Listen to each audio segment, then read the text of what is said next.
Salut à tous et bienvenue sur les rêveries de Taski.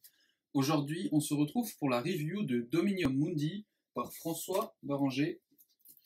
Donc, c'est le premier tome du diptyque Dominium Mundi.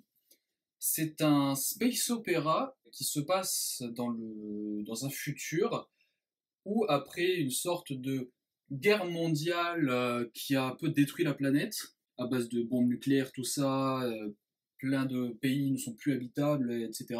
L'Empire chrétien moderne a repris le contrôle de la majorité de la planète et a décidé de s'étendre dans l'espace avec une expédition qui est partie vers une planète qui s'appelle Akia, vers Alpha du Centaure. Or, il se trouve que sur cette planète, en fait, les pèlerins ont trouvé le tombeau avec ce qui semble être le vrai corps de Jésus-Christ. S'ensuit donc une croisade spatiale pour aller jusqu'à Alpha du Centaure, à bord du Saint-Michel, le vaisseau que vous voyez là, en forme d'épée. Et donc voilà, en fait, le livre, c'est vraiment une croisade dans l'espace. Je sais que c'est inspiré de la première croisade. Je m'y connais pas en croisade, donc j'ai pas pu choper les références des personnages ou quoi, mais pour ceux qui aiment, ça y est. Déjà, j'ai beaucoup aimé la prémisse. Une croisade dans l'espace, c'est déjà énorme. En plus, le vaisseau qui est en forme d'épée, c'est ultra stylé. En plus, c'est une prémisse qui est vachement bien développée, qui est bien écrite, ça fait sens. Et ce que j'aime bien, c'est que c'est une croisade, mais on suit en fait un peu tous les points de vue, que ce soit des prêtres à fond dans la religion qui croient absolument à ce qu'ils disent, des gens qui sont là plus pour le pouvoir, des soldats qui font juste partie d'une guerre pour eux, voire même des enrôlés de force.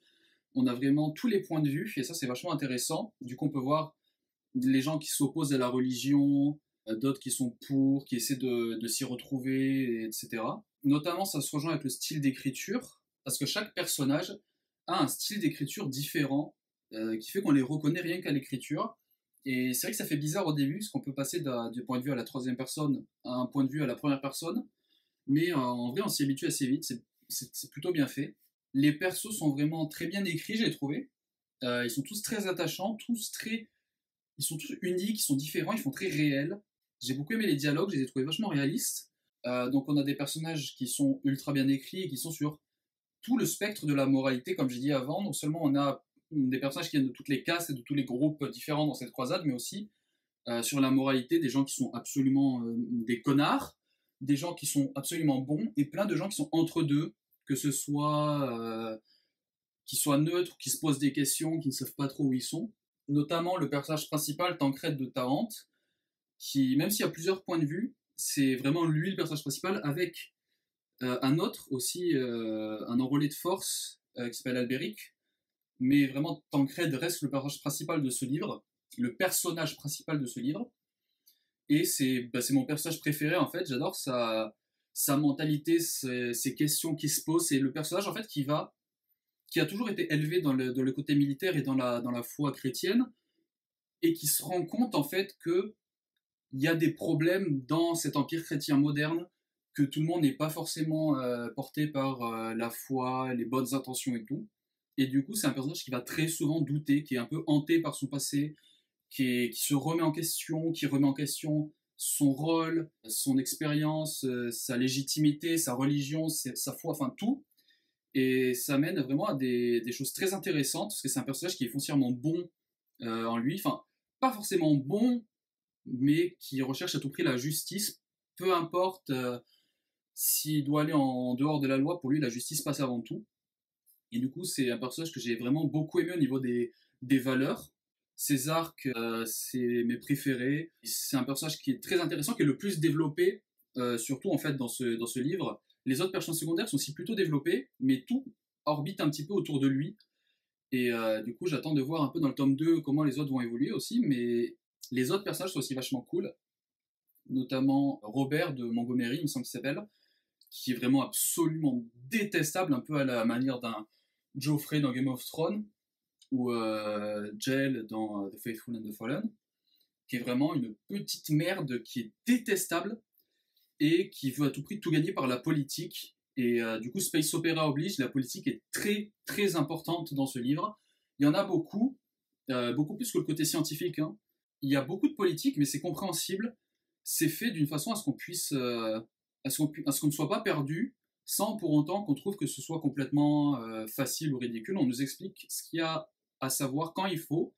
On n'a pas de grosses infodumps sur 3 pages de géopolitique, mais c'est vraiment mis avec parcimonie.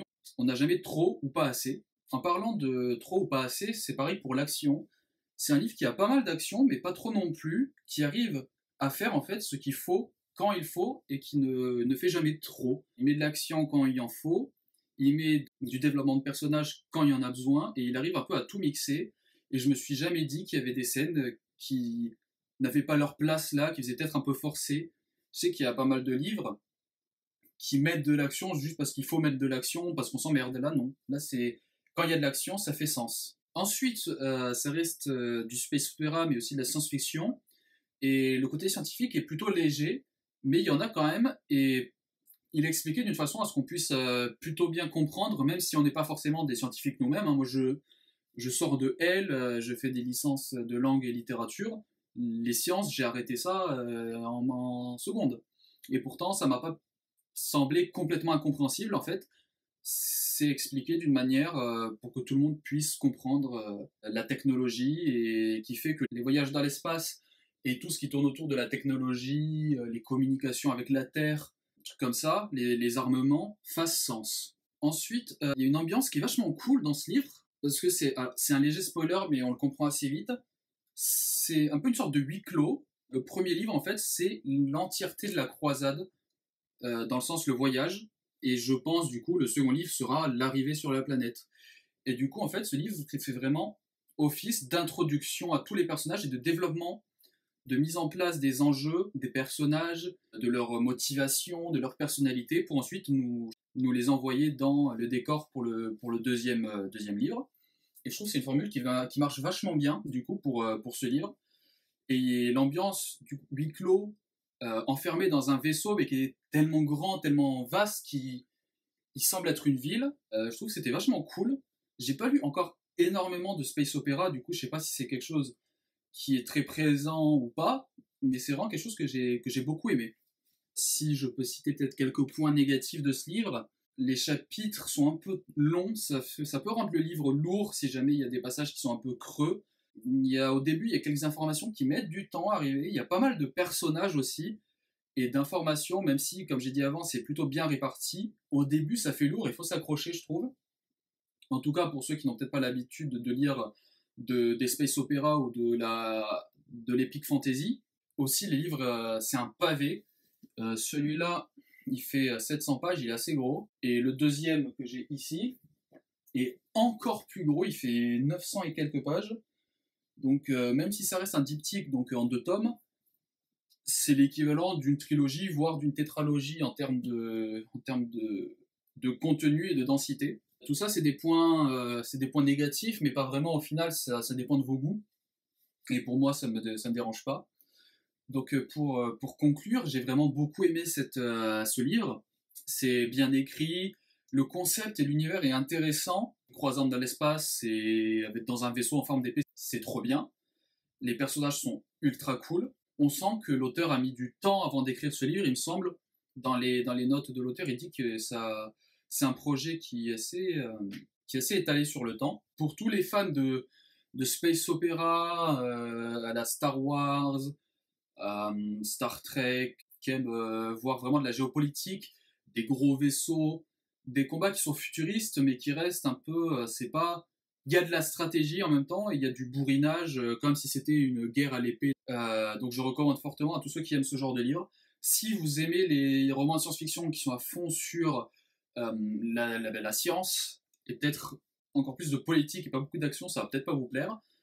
Pour ceux aussi dans l'autre sens qui sont à fond dans l'action, qui aiment quand ça bastonne et qui s'en foutent un petit peu des enjeux, vous pouvez peut-être passer votre chemin. Là, c'est vraiment un bon mix des deux. Donc voilà, moi j'ai vraiment aimé ce livre et du coup je vais probablement lire vite le deuxième tome. Et c'est tout pour cette review. Donc n'hésitez pas à me dire si vous avez lu ce premier tome de Dominium Mundi, si vous l'avez aimé ou pas, ce que vous en avez pensé dans les commentaires. N'hésitez pas aussi à lâcher un pouce bleu, à partager, à me faire peut-être des recommandations dans les commentaires. Ça fait toujours plaisir, vous connaissez les bails. Et moi, je vous dis à la prochaine pour une autre vidéo qui devrait être une recommandation d'animé pour l'été. Donc, plus.